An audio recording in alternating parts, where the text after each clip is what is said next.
The second award, named after General Edward O. Gourdin, was given to Korean War veteran Ralph Brown Jr. posthumously. His family received the award on his behalf. Fenway Health says that about 65,000 people that are 65 and up identify as LGBTQ+ in Massachusetts. The U.S. Department of Agriculture says that almost 40% of all food produced goes to waste. Volunteers use trash bags like this one to level the soil for the community center's new garden. Around me, about 10,000 people and 25 vendors came out to celebrate the day-long event all together. The Supreme Court voted to block the Trump administration's emergency bid to freeze almost $2 billion in foreign aid policy on Wednesday. I'm here live in front of the Center for Gender, Sexuality, and Activism, where today marks 2 days since voting closed on a referendum bill. Thanks, Kaylee. The University of Connecticut is rejoicing today after its men's basketball team won their second straight NCAA championship. The city of Boston says that about 78,000 people identify as having a disability in Boston. For BNN News, I'm Akua Devall.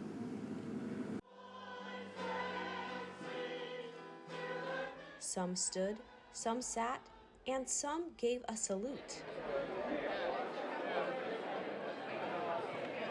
This is the Black Veterans Appreciation Brunch at Prince Hall Grand Lodge.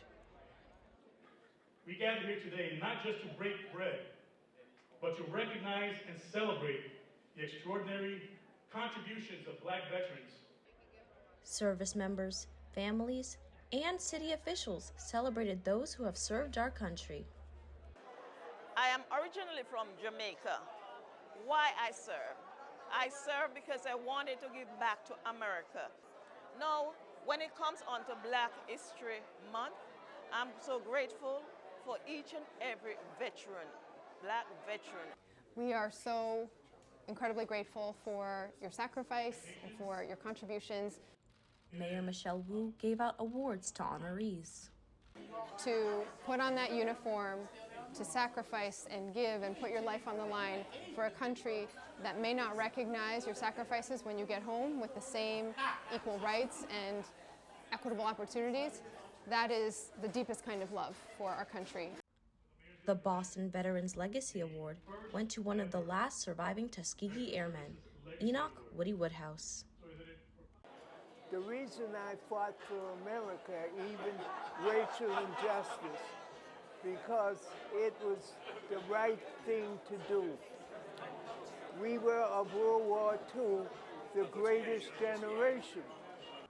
The second award, named after General Edward O. Gourdin, was given to Korean War veteran Ralph Brown Jr. posthumously. His family received the award on his behalf. For BNN, I'm Akua Devall. Last week, the Boston Disability Commission, community members, and advocates banded together to commemorate the 34th anniversary of the passing of the Americans with Disabilities Act. It was only 34 years ago where you didn't see a ramp at every curb so that people in wheelchairs like me could get on sidewalks. It was only 34 years ago where people were discriminated from jobs just because they were disabled. So the community's out here celebrating that landmark legislation that protected them from discrimination. It's so important for us to really be a home for everyone. That means Boston has to be reaching out to every single community and creating the spaces for people to come together. There is so much diversity within the disability community, and together, all of the advocacy that we saw under this tent has led to a lot of changes around the city. The ADA was a world-altering achievement for the disabled community, and in the 34 years since its passing, the disabled community has been fully accepted into society. But with the changing times, there is a need for more advocacy and inclusivity. Disability is the one demographic that knows no boundaries. Anybody can become disabled at any time. Not everyone is born with a disability. And if most people are lucky enough to make it to an advanced age, they may experience some disabilities themselves. So really, when we make things accessible and inclusive, it benefits everyone, whether they're disabled or not. The city of Boston says that about 78,000 people identify as having a disability in Boston.